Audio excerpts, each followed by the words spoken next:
Prime Minister of Pakistan, Mia Mohammad Shehbaz Sharif Sahab, distinguished ambassadors of Denmark, Norway, and France, representatives of the international media support, international delegates from Asia and Europe, and representatives of Pakistani media, civil society, and fellow journalists, Assalamu alaikum and good morning. On behalf of the Pakistan Journalist Safety Coalition as its third chairperson, and on behalf of Freedom Network, the co-organizers of the conference, I welcome you all to the conference 10 years of United Nations Plan of Action in Asia, Islamabad Safety Forum. We have gathered here today to reflect on the deeply influential impact of the seminal UN Plan of Action on Safety of Journalists and Issues of Impunity 10 years after it was launched in 2012 to help reduce violence against journalists and punish their attackers. And I remember that this effort was started when the elder brother of our Prime Minister, Mr. Nawaz Sharif, he was also Prime Minister, and we met him, and that's how we started this effort. The plan of action has helped many countries in many ways. Some of these ways will be discussed in the afternoon sessions, focusing on Asian countries. The morning sessions will focus on Pakistan, and this will include key findings from a report investigating the impact of the UN Plan of Action on Pakistan. The results from the report show both achievements and shortcomings. So it is a mixed bag for Pakistan. However, Pakistan has come some way since the UN Plan of Action. For example, Pakistan is the only country in Asia where the parliament has worked with the media and civil society to legislate on safety of journalists. Additionally, Pakistan has demonstrated that broad-based alliances are possible for key causes and that they can deliver results. The Pakistan Journalist Safety Coalition operates both at the federal and provincial levels to advocate for safety of journalists. It includes media associations, political parties, parliamentarians, national human rights commissions, digital and human rights groups, medical support groups, union of journalists, and press clubs. Working together, these stakeholders have ensured that the cause of safety of journalists has become a national cause in Pakistan that is linked to larger values of freedom of expression, human rights, and democracy. Their success has meant that Pakistani society now sees attacks against journalists and intimidation of media as an attack on democracy itself. In this way, the struggle of journalists is nurturing democracy in Pakistan, and this is not a small achievement. With these pluses, there are some minuses. There have also been a major reduction in the levels of murders of journalists in Pakistan since the UN Plan of Action galvanized Pakistani journalists and civil society to unite against the attacks. But murders still happen.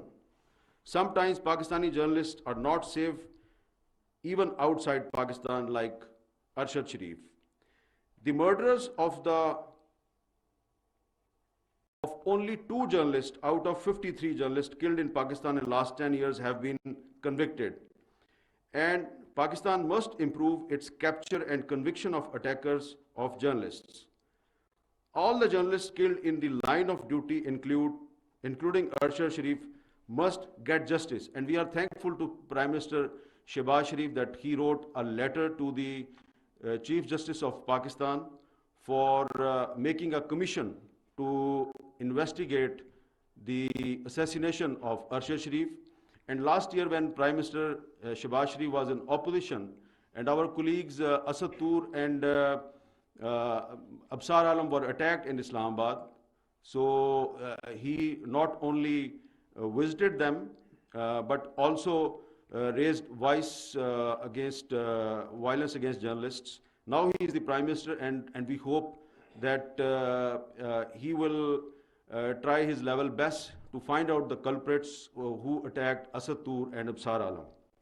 The Pakistan Journalist Safety Coalition thinks the following steps can dramatically help reduce impunity of crimes against journalists in Pakistan, so that Pakistan not only has the world's best laws on safety of journalists, but also the safest journalists in the world. The federal and Sindh laws on safety of journalists were unanimously passed by National Assembly and Sindh Assembly last year. The federal and Sindh governments must immediately notify the safety commissions under these laws so that they can be operationalized and journalists start benefiting from them. Laws were passed, but we are still waiting for the implementation. The Safety Commission must be provided funds, offices, staff, and technical resources to do their jobs. The journalists of Balochistan, Khyber Pakhtunkhwa, and Punjab also deserve special laws for their safety like their counterparts in federal and Sindh jurisdictions. The ruling and opposition parties must show unanimous support to pass similar laws in these three provinces immediately. The Safety Coalition is already advocating with these provincial assemblies to fast-track this process. The draconian Section 6 from the Federal Journalist Safety Law, which acts as a pre-qualifier for journalists before benefiting from the law, must be immediately removed. This Section 6 was included in the Journalist Safety Bill without our consent. I still remember that when we agreed on a final draft of the Journalist Safety Bill, I showed that draft to late I.A. Rahman Saab, who was the president of the Safety Commission, and this organization, which is the organizer of this seminar. And Mr. I.A. Rahman Saab was very happy, and he said that it's a miracle it is passed in Pakistan. And Section 6 was not part of that original bill. We agreed on the bill in the Human Rights Committee of the National Assembly. All of us were present. It was presided by Foreign Minister Bilawal Bhutto Zardari. He was in the opposition at that time. After that meeting, Section 6, which is a censorship clause, was mysteriously included in that bill. So we demand to remove that censorship clause in the Journalist Safety Bill. There is already support from both government and opposition parties for its removal, and this should happen quickly. Combating cybercrime is essential to safe internet, but this must not be an excuse to hound media practitioners.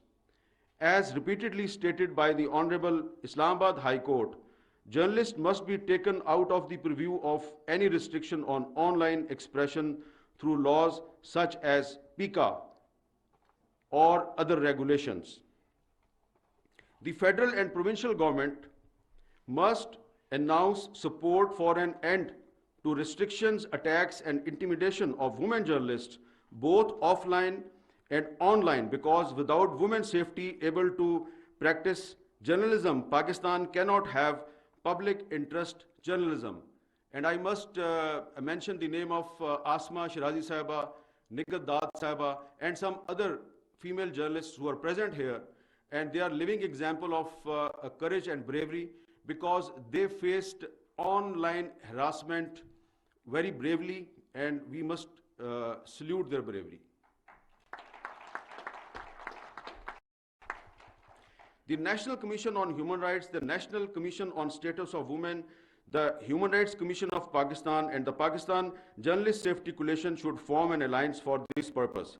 Ahead of general elections next year, all political parties registered with the Election Commission of Pakistan must include a separate section in their manifesto guaranteeing safety of journalists, freedom of expression, and right to information.